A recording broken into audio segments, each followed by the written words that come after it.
everyone. Thank you for moving across. I do apologize for the technical issues that we've been experiencing. My name is Valentina Cardo, and I'm Associate Professor in Politics and Identity at Winchester School of Art at the University of Southampton. And what I'm doing here today is chairing this session, this event on behalf of Winchester School of Art. And I am wearing my co-chair for Equality and Diversity and Inclusion hat for the Faculty of Arts and Humanities. As you can tell, our technical issues have not been resolved yet. So bear with me. Okay, so obviously you're here because you know what Black History Month is, but I'm going to tell you anyway, in a nutshell, is a month in which we celebrate the contributions that Black communities have made to this country. It's an important celebration, and today we celebrate it by screening the award-winning film Beyond There Is Always a Black Issue, Dear. I don't want to spoil the film because you're going to see it in a minute, but I do want to just make a couple of noteworthy points. So the film explores and celebrates Black LGBT identities and culture and the impact that they've made on fashion, fine art, dance, film, music, and language.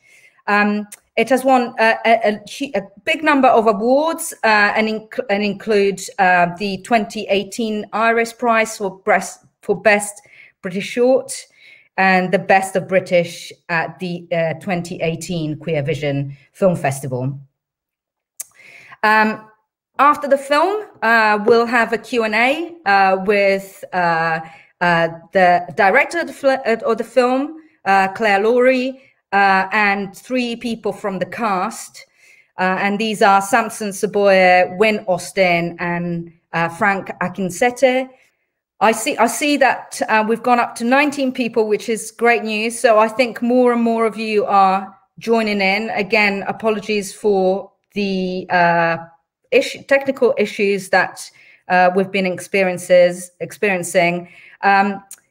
Despite these technical issues, actually behind the screens, there are 2 people who are manically working to make this actually happen. And I want to thank them. And these are Sylvia Lanati and Rima Lasadi. And thank you very much. And if you want to, it's gone away, but if you want to tweet or use or talk about this on social media, there will be a hashtag that will appear at the bottom of the screen. It's the hashtag HOS, there it is, BHM. Okay, let's enjoy the film, and I'll see you later for questions and answers. Thank you.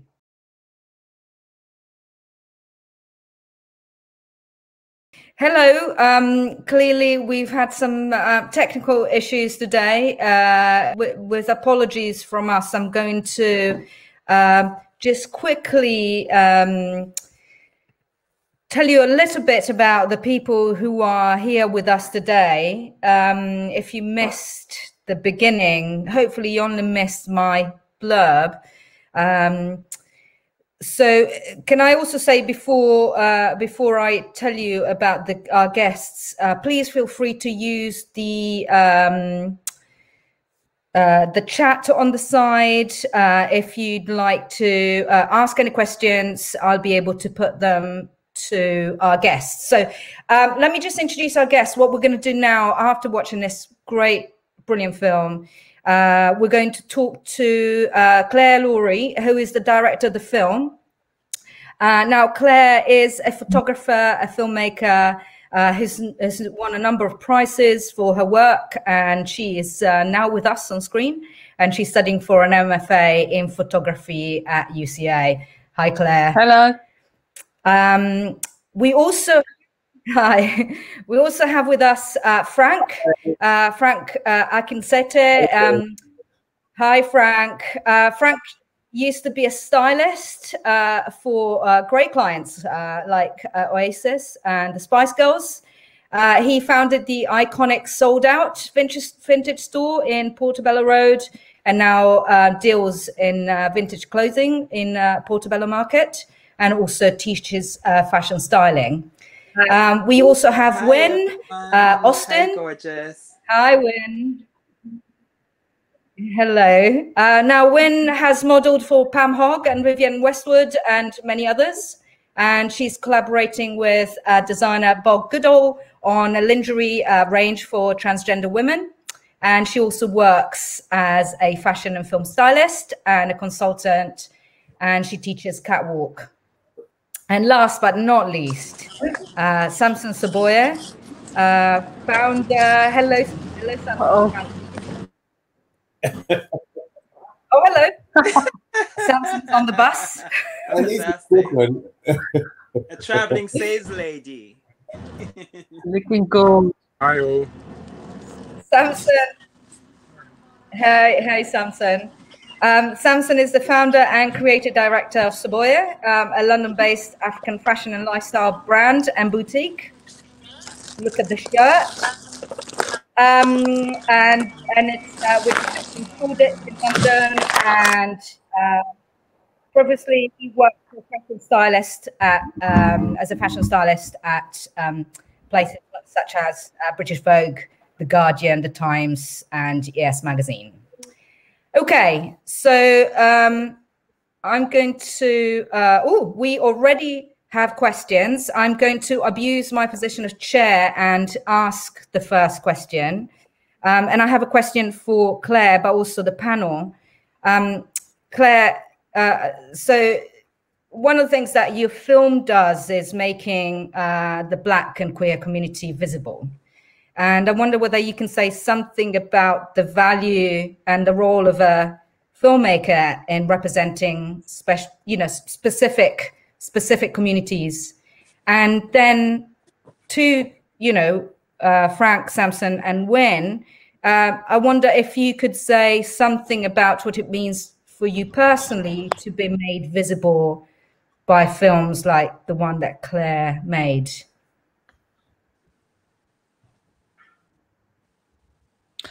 The value of a filmmaker for making these kinds of films, documentary films. The value to me to make this film. Is that what you said? Sorry, I can't hear. Yeah. The value to you and what it means to you to be able to making these communities visible. To represent them. Yeah. Well, for me, I think this is a first. So it was my first film, so it kind of came from a still photograph that I organised, and I did that because of the erasure of my friends, really, in the retrospectives that were happening. It was in 2012. Can you hear me? Yes, we can. Yeah, so it was in 2012, and there were two retrospectives on the 1980s and the 90s, and I felt like I'd been waiting a long time to see my Black gay friends in kind of being represented, because for me their influence was so huge, and the kind of their place in exhibitions, in books and television programs that were about that time period, and also about the kind of late 70s and a little bit before my time, but the kind of Blitz and all that stuff. I felt like you never really saw a lot of Black faces on those kinds of programs and in those exhibitions. And so I'd been waiting, I kind of waited quite a long time for that to change, and it didn't seem to be changing. And that was the year that I just decided to do an open call for the photograph. I think if you make films and photographs or portraits, you're always sort of trying to represent people, and that's a complex thing because you sort of represent yourself within that as well. So they're my friends first and foremost, and I sort of made an extended portrait, I suppose. So it's really important to me, and it was really important to listen to people's stories, and I think it always comes from, everything I do normally comes from the story. and from listening and trying to, you know, but as I say, this was my first film, so it was a kind of, yeah, there were 9 voices, 9, 10 plus V, you know, so it was like a democratic thing to try to just relay the information that I'd been given. And the trust, you know, the trust was also, I mean, really, it's kind of a question for me. It's also a question for them. Why would they trust me to do that, or why did they feel that they wanted to tell their story, you know, to me or to any artist? We had long interviews. I think they weren't really interviews. They were like just chats for sort of 3 hours each. And then, yeah, so the editing process was really long as well for me. And so you guys, you know, Frank and Samson and Wynn, I wonder whether you feel like saying something about what it means for you personally to be made visible through this film. For me personally, it was great. I mean, with the retrospectives Claire was talking about, I mean, I was teaching at the time, and I went to the V&A, and it was very much my era. And I was teaching loads of first-year students, and that was part of their course. But as Claire said, nobody was visible. For me, it didn't faze me. It's like sort of what I expected, and that's what generally has happened, you know, like sort of throughout growing up. So it's, you know, like sort of, you don't expect anything. So when this sort of evolved and Claire put this together, it has been amazing. And it's also quite amazing that, like, even your peers, you know, like sort of, you know, non-black, non-gay peers, or gay peers, white peers, not actually being aware of, you know, like sort of that invisibility and the fact that, like, sort of maybe you don't get the opportunities you should get fundamentally because of your colour.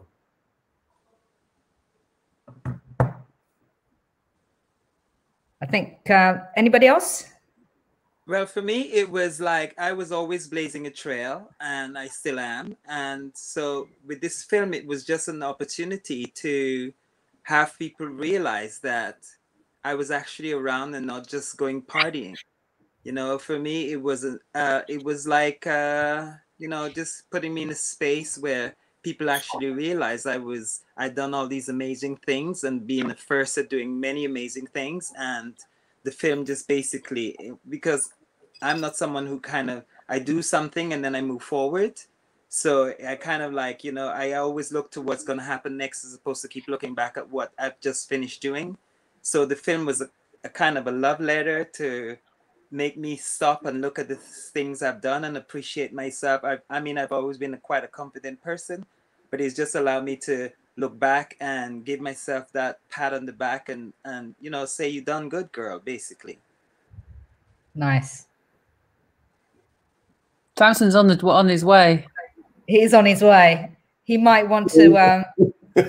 Is he heading to Winchester or something? He's walking. We'll wait for Samson. I have a couple of questions here. One from Estrella. She's kind of hearing what you're saying about trust, and she's saying, I wonder if you could speak about the creative process a bit more.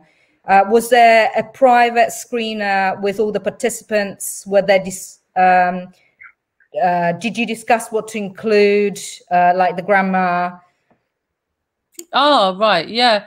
Well, the editing, I mean, the thing is that the sort of editing phase took like how many years? Like 5 years or something. I did it myself, everything. So everything was really, yeah, you know, there were like 3 or 4 final edits. So the first final edit was 17 minutes, and the second one was 20, and then there was a 25-minute one that won the Iris Prize, and then I stuck a bit more on the end, and it came to 34 minutes.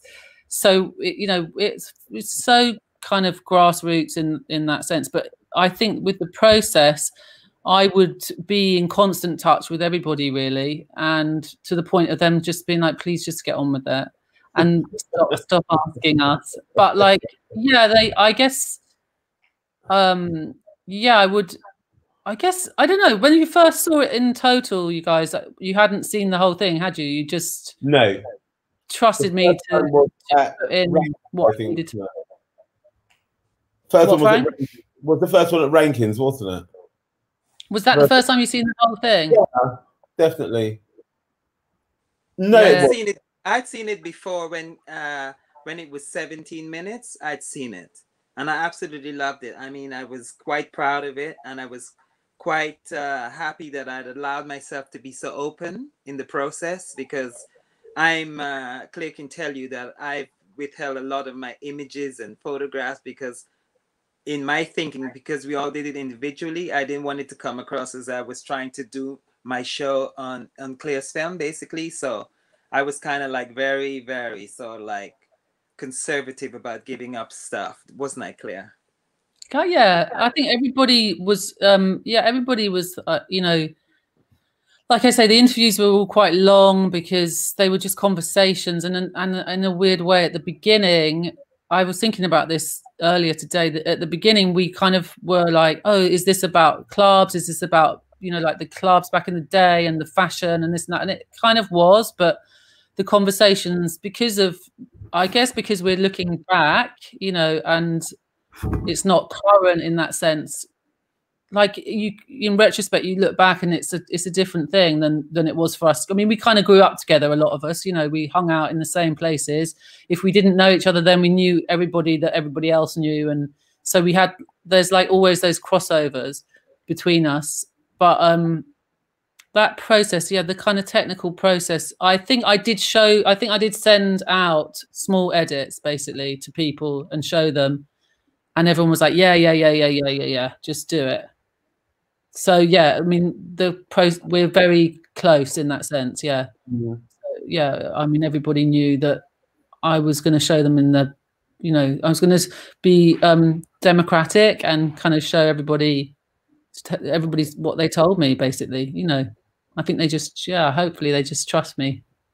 One of the things I love about the film is that you didn't make it kind of like, I think the majority of these documentaries have kind of like a sadness to it, and I found lots of joy. And I watched this film so many times, and we've traveled around and we've showed it in so many different places to so many different audiences, and they've all accepted and have been very open to it, considering that for lots of people this hasn't been their experiences, especially the younger people that have been in our audiences. Yeah. I think there's maybe a connected question here to this. It's from Akila, and she's asking, what are the biggest changes to what you experienced back then to now? So do you think that now it's freer, or is it just the same? You know, it's all on the surface, but actually it's the same as it used to be. It's different. It's different. I don't know if it's better or worse. It's just different. And I think now, especially with the generation of now that we have social media, people are more able easily to, if you're a comedian or an actress or a fashion model or a makeup artist, you don't have to wait on somebody else's yes or no. You can just go ahead and do it yourself and get your following and take it from there. But back then we didn't have mobile telephones, so our connection was a bit about mostly meeting each other in places and developing a friendship that lasted. Yeah, totally. We didn't have the technology. That's the big difference. That's the major difference. Yeah. We didn't have technology. But also, yeah, we lived with each other and nearby each other and saw each other in real life, as it were, all the time. That's the biggest difference, I think. We've lost connection. I can hear you. You can hear you, Samson. And see you. Oh, he's gone. We've lost you now. Frank, what do you think? I don't know. I think that technology has an impact, but I think times have changed. You know, compared to the 70s and 80s and 90s when I grew up, I think that to me things are a lot more liberal. So in some ways, there's more awareness and there's more platforms for people to be who they want to be.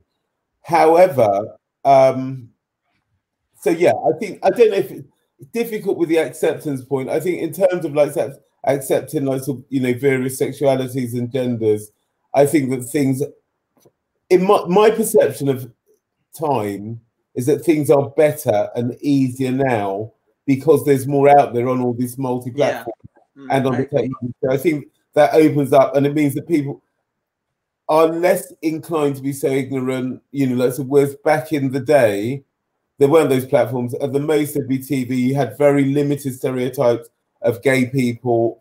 Trans wasn't really a thing, you know, like, in terms of, like, you know, when maybe in a stronger position to correct me, but, you know, like, we didn't have that representation. Like, you might have what you call, like, you know, like people like Danny LaRue on TV, you know, who were like drag artists, but you didn't have the exposure. It just wasn't there. It was there, but it wasn't out there. You know, you didn't. Underground.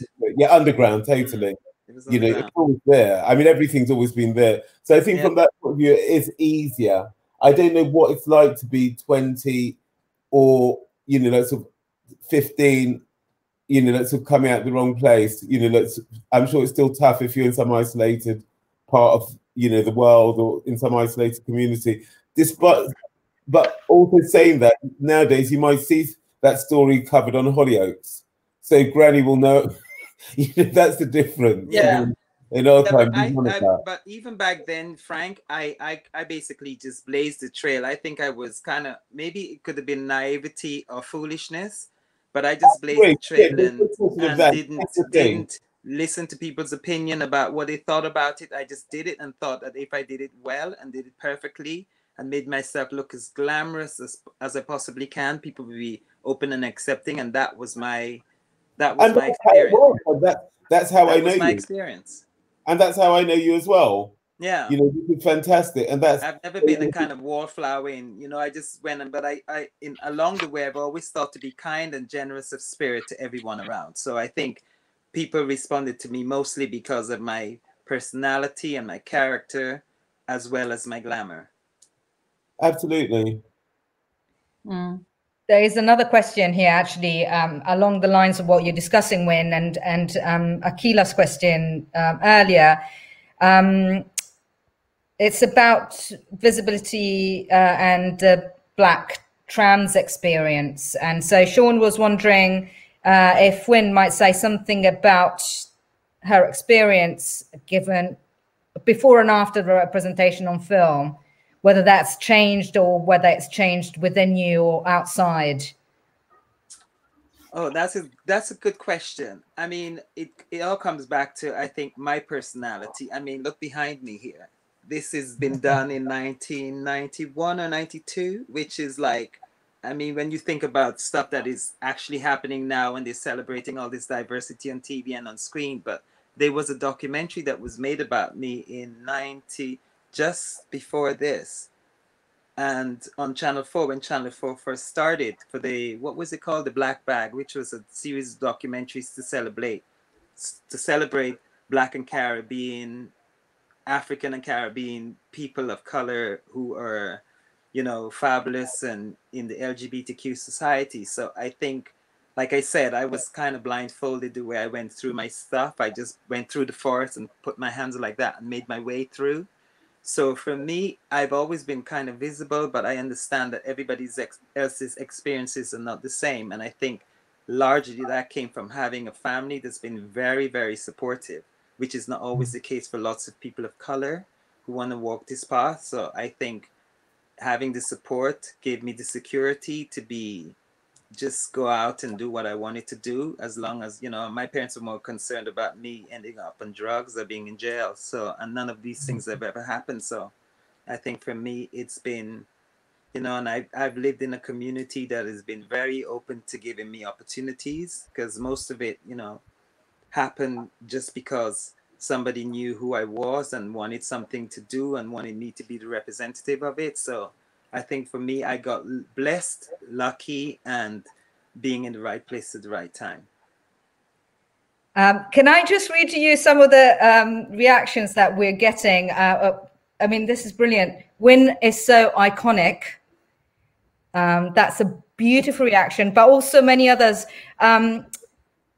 This is for all of you from, if I find it, from Larry, fantastic. This is my second viewing and it keeps on giving and revealing. So a lot of really nice, all wonderful people. It's like being, and you know, it was so beautiful put together. It felt like hanging out with everyone and hearing about their lives. So, you know, this is some beautiful reactions here. Your blazing stars, Win and Frank and Claire. Well, thank them from me. It means the world that, you know, people appreciate what you do. It really means the world. Even to this day, whatever I do, it's nice that you've done it, but it's always nice when you get the applause and the love back in return, because that's why we do it. Absolutely. We're addicted to applause. We're addicted to lovely comments like those. I got another one for Claire. The documentary is Netflix worthy. I agree. Cool. Help me out. Absolutely. Graduate with excellent marks. Netflix. She'll say no to Netflix in any Maybe case. she does already, Lucia. Maybe she does already. So I think I have another question for Frank here. Aria noticed that you use humor during the film, and Aria's a lot, and Aria's wondering whether that is and was a tactic to make the outside feel or look more bearable or tenable. I mean, yes, I did use humor, and I've used humor throughout my whole life. I mean, lots of, you know, lots of, I think my base and lots of why I've had success as well is lots of, one, you know, I've not just let, you know, lots of who I am be anything more than being an individual first. You know, lots of being black, being gay, being whatever, you know, lots of tag can be added to me as being secondary. You know, lots of I'm an individual first. So I've always looked at my life and everything I've done through the prism of being able to laugh at myself. So there's always humor, and like, so the good, the bad, and ugly. There's always a like of distance from me and what's been presented, which is, you know, like humorous. Even now, I'm laughing at myself on this Zoom conversation, which I've taken pictures of and I'll film and I'll put on my Instagram. The cat's in the other room. I'm surprised he's not coming to stuff, but everything's funny. And I mean, like, so it's not a tactic. It's basically my personality, because I think I'm funny. And I think agree, Frank. I agree with you 100%. I think for all of us in the film, I think if you see us together, like, I mean, you had a short clip of us in the park. That's generally our nature. And for us to all be in the same space together, it was so easy. And I've known these guys for years. I've known them for years, and I've never had the cativa behavior from them. We've always seen each other and we've laughed about stuff. In fact, Frank and I have an affiliation because we're country people. So, and I think part and parcel of that is the mutual respect for each other and a whole lot of love. Totally. Before we lose Samson again, Samson, do you want to tell us something about your experience of the film? Oh, hi everyone. Yeah, basically, I've known Win and Frank from time. They've known me when I've been a small boy. They were my like godfathers and godmother, respectively. And yeah, no, it's kind of weird because I wonder about the young kids now, where they go clubbing, where they go meet. I mean, I know it's all digital and everything, but it's just not the same, is it, guys? You know, where we just need to come and eye each other up and check our outfits out and bitch each other out. Well, I'll just make sure that you guys get a steady stream of glamour on Instagram, because I know you're all watching. So yeah, no, it's been an interesting time to reflect, because we can see how we all kind of developed and did our own thing, and now it just feels like a void where you can't. But I think it's really important that films like this film have been made to really kind of document the other side of what's going on in the mainstream. You know, the life on the fringes, the life on the kind of, I was going to say the misfits, but we're not misfits, because we're kind of like people that beat our own path and dance to our own beats. So these are the kind of the other stories, the untold stories that really need to be heard, especially at a time like now. But don't you think more that merrier, now with really. Claire's film, don't you think that with Claire's film, she had the insight? I think Claire might be a little bit clairvoyant when you think about the fact that she started this film in 2012, and it's so appropriate for the things that's been happening recently since we've all been in lockdown in the last 6 months with, you know, the riots and stuff that's been happening and the protest marches and that stuff. And her film is so on point, and it hurts my heart that places like the BBC and other big platforms who preach about diversity, but you tend to find that diversity only happens during the month of July when it's the Pride Month, and then everything goes back into the shelter once August hits the world. And I think with the film now, I've been watching lots of the protests and stuff and marches outside, and I just think it is so appropriate. It is so appropriate. So Claire, kudos to you for having the vision and the courage to just take on a project that, you know, because I know lots of people probably ask, why is a white woman making this film about Black people? Well, most importantly, Claire is a friend, and she's a friend who loves and respects us. And I mean, basically, I've always teased her and said, you did the heavy lifting and we show up and did the pouting and posing. So, and I mean, it was a little bit more than that, but the bottom line is she did most of it herself. And to have the insight and the vision to be able to do that, I applaud you, Claire. Can I wonder whether, oh no, sorry, Claire, did you want to say something? No, I think I answered that bit in the first question, really, I guess, because the film is about them, and they trusted me to be able to put it together and make it basically and edit it and all of the rest. Yeah, but Claire, it's also important for the audience to understand that from us that what you did is astronomical. You did it all by yourself. You had no formal training to cut and edit films, and you went and you begged, steal, and borrowed from everyone who would allow you to, and you made a beautiful project. Yeah, I had some good teachers, right? Really. So I think that generation that I sort of grew up in and the people around were all people that taught themselves how to do things. Do you know what I mean? And I think that was all of those people. So yeah.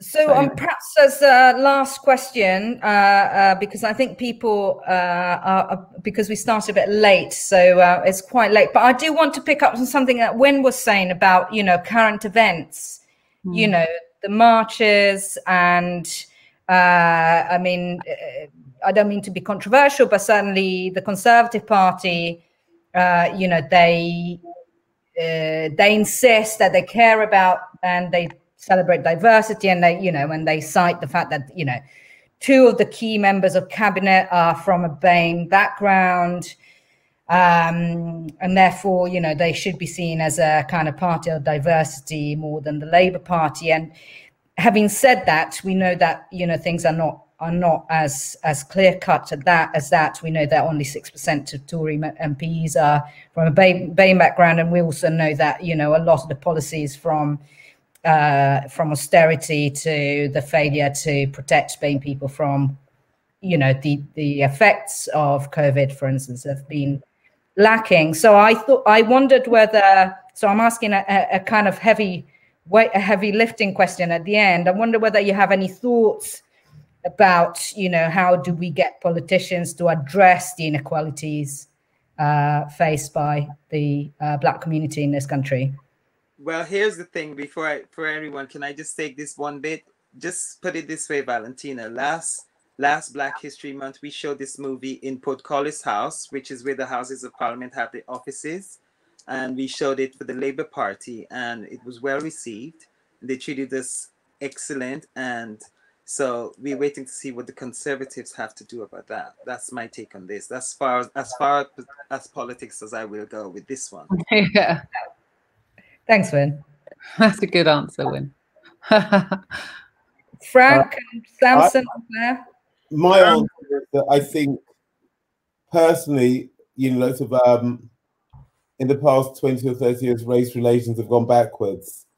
And I think that if there's anything, I'm not surprised there's protests and lots of, the way my attitude is not as neutral as it was. I'm like, you know, like, at this late age in my life with race relations, I'm disappointed.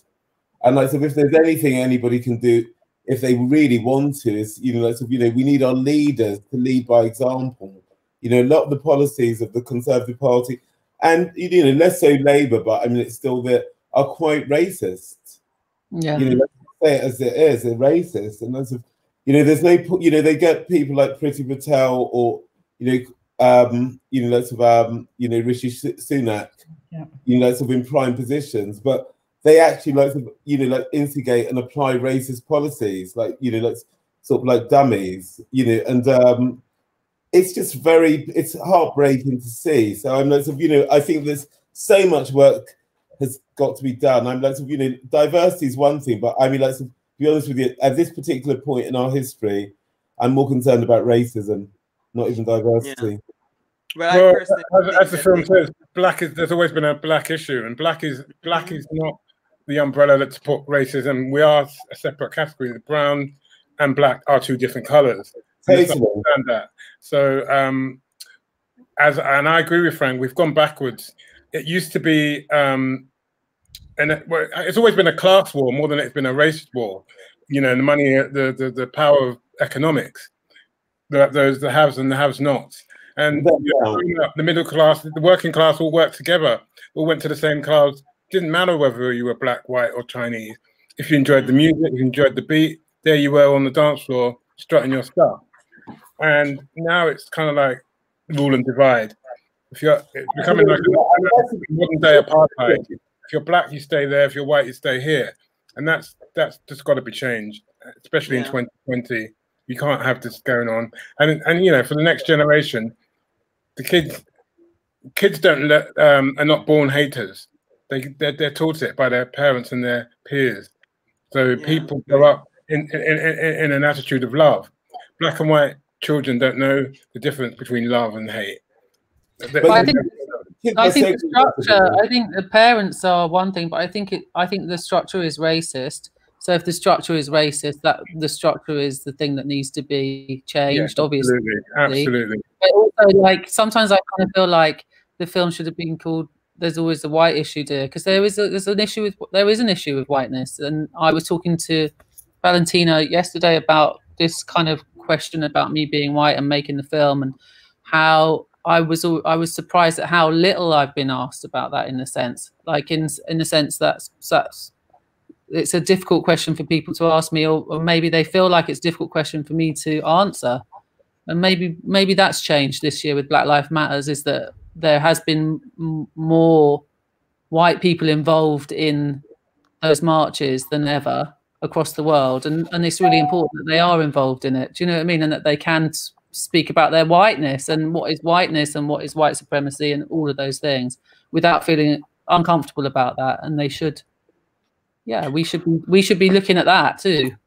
But there's no point in black people talking amongst themselves about racism. The dialogue has to include white people. What, Samson? I said there's no point in just black people talking about racism. The dialogue needs to include white people for it to change, because they. Absolutely. I agree. The only hope I've got is seeing the number of white kids, probably the kids at university's age, who have been on the marches at Hyde Park and all the places I've been to. That's the only hope I've got. I'm really pissed off about race. Yeah.